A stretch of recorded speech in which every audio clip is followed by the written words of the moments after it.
Angelica, welcome to my channel. Today I'm going to be doing a review for Wintersong by S.J. Jones.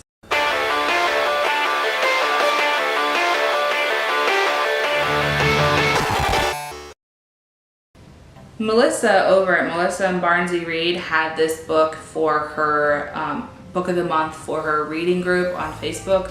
I will link that group down below if you're interested in joining us. I've been looking forward to this book for a few months. I bought it back in March or April, and the cover is gorgeous. You can see. The cover's gorgeous. And it's about the Goblin King. I don't think I've read a book about the Goblin King unless it was some old fairy tale I read as a kid. So I was super pumped for it. This is going to be a mostly spoiler-free review.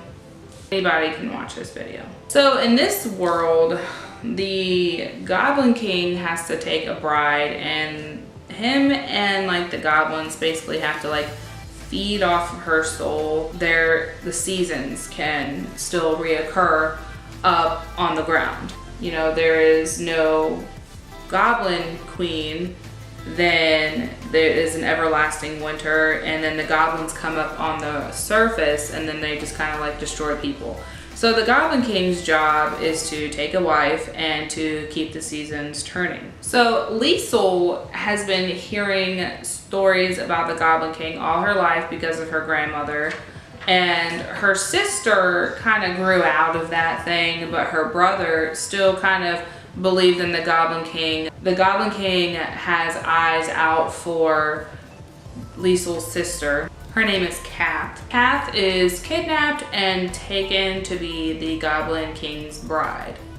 Liesel ends up saving her sister and sacrificing herself to be the Goblin Queen in order to, you know, save the seasons, save, you know, the world up there, give Joseph a good life because he's like a violinist, like prodigy. She just wants to save her family. So Kath is released and Liesel is taken to be the bride of the Goblin King. Now the Goblin King did this on purpose because he's always been in love with Liesel, which her name is like Elizabeth. So he calls her Elizabeth. They play together as children. Because he can come up to the regular world when the world of the goblins, like the underworld and the earth, the top, meet. There's like a small section called like the Goblin Wood or something where they can like, you know, interact. They used to play back there, and he was in love with her, asked her to marry him, and you know, she said yes. And then of course she was a kid, so when she grew up she never did.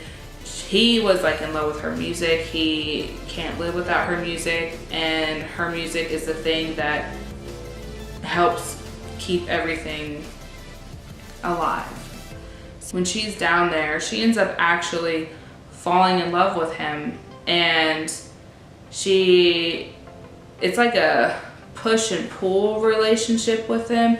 Like they're close and then all of a sudden they're not close, and then they're close and then they're not. And then I just can remember thinking, come on, just fucking have sex with him already. Ugh. She was just really, really annoying. In the end, she's withering away, and the Goblin King has to choose whether or not to let her live and, you know, just continue on and just get some other brides and, you know, just continue the cycle because he loves her and he wants her to live, or if she's just gonna stay down there with him. It's a beautiful story of like love, regret, guilt. The book started off really strong, the first half, and I was pumped. I read like the first half of the book in a day.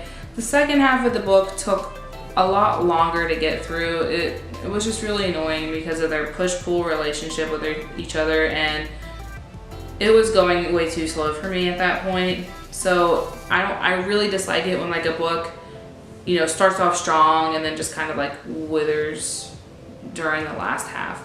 So I didn't really like that. If you are interested in me doing a spoilery review of this book, then just leave me a comment down below and I'll be more than happy to do that. If you like this video, then please leave me a thumbs up, and don't forget to subscribe so you don't miss any more videos from me, and I'll see you all in the next video. Bye.